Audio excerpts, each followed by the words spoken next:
भगवान लक्ष्मी जी से कहते हैं, जाओ धरती पर श्री किशोरी जी के रूप में अवतार लो। मेरे जाने का समय हो रहा है। मैं चाहता हूं, त्रेता में मैं पहले गया था, इस बार आप पहले जाओ। किशोरी जी का अवतार होता है और अब इधर कंस के अत्याचार बढ़ रहे हैं। देवकी का पहला, दूसरा, तीसरा, चौथा, पांचवा और छठा पुत्र,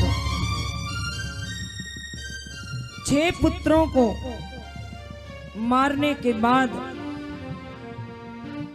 भगवान जब 7वां पुत्र देवकी के गर्भ में है और कारावास में वसुदेव और देवकी पड़े हुए हैं।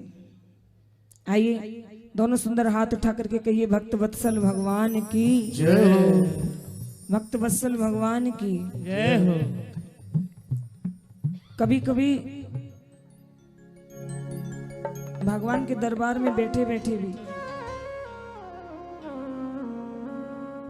इधर उधर मन भटकता है, भटकना नहीं चाहिए। कथा रोज रोज सुनने को नहीं मिलती है। हालांकि मैं बताऊं आपको कि बड़ी अच्छी बात है, हम लोग टेलीविजन पर या मोबाइल पर देखते हैं और बड़ा सुंदर है, लेकिन जहां पर कथा हो रही हो उसका आभा मंडल एक अलग होता है। आप लोग भी खो जाते हैं और हम भी खो जाते हैं। वसुदेव और देवकी की 7वीं संतान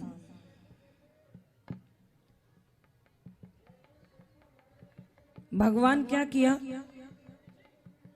माता देवकी के गर्भ में से ही उस 7वीं संतान को माता रोहिणी के गर्भ में स्थापित कर दिया और माता रोहिणी के यहाँ जन्म लिया श्री बलदाऊ भैया बलराम जी ने।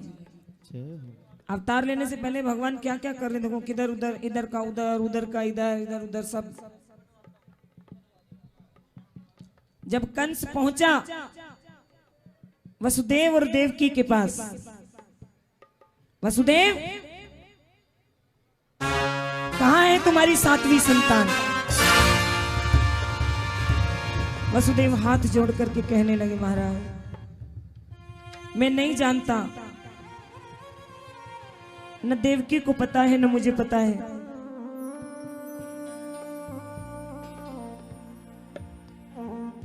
कि देवकी की 7वीं संतान गर्भ में ही अंतर्धान हो गई। अब कंस कह रहे हैं, यदि तुम मुझसे कोई विश्वासघात कर रहे हो तो ये ध्यान रखना, मैं तुम्हें छोड़ूंगा नहीं। तो वसुदेव जी कहने लगे, कंस वैसे भी तुम्हारा शत्रु या तुम्हारी शत्रुता तो देवकी की 8वीं संतान से है और मैंने तुम्हें ये वादा किया है, वचन दिया है ये कि देवकी की 8वीं संतान मैं तुम्हें दूंगा। दोनों को कारागार में बंद करके कंस चला जाता है कि 8वीं संतान का मैं इंतजार करूंगा।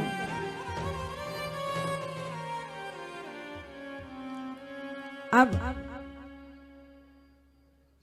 आषाढ़ का महीना आया है, धीरे धीरे ऋतु बदलने लगी है। फिर सावन का महीना, चारों तरफ हरियाली छा गई है, रिमझिम रिमझिम रिमझिम लगी हुई है। सब तैयारी कर रहे हैं भगवान के आने की। ऋतुओं को पता है कि भगवान आएंगे।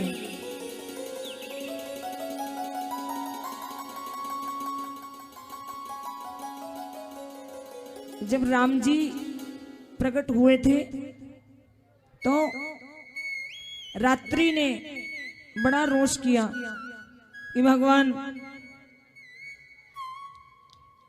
आपने दिन को ये सौभाग्य दिया, मुझे क्यों नहीं दिया? तो भगवान कोई बात नहीं, त्रेता में तो मैं दिन में आया हूं और रात्रि जब मैं द्वापर में अवतार लूंगा तो मैं रात्रि में ही लूंगा। जय हो।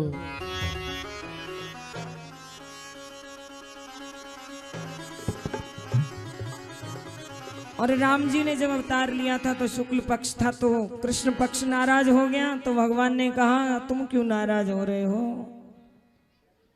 द्वापर में मैं तुम्हारे पक्ष में ही आऊंगा। भगवान कभी किसी को नाराज नहीं करते जो उनके चाहने वाले होते हैं।